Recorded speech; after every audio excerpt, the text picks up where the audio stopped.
mamba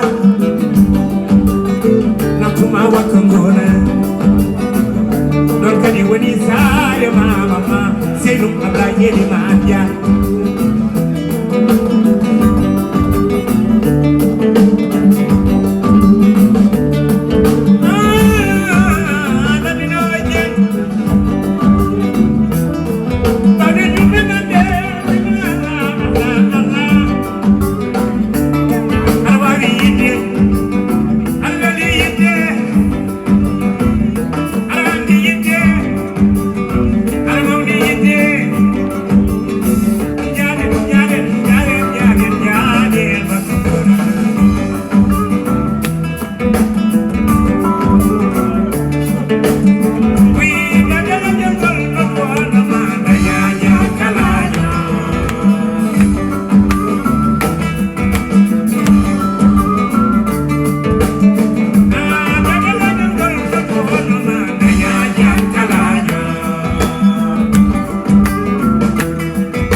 Merci beaucoup.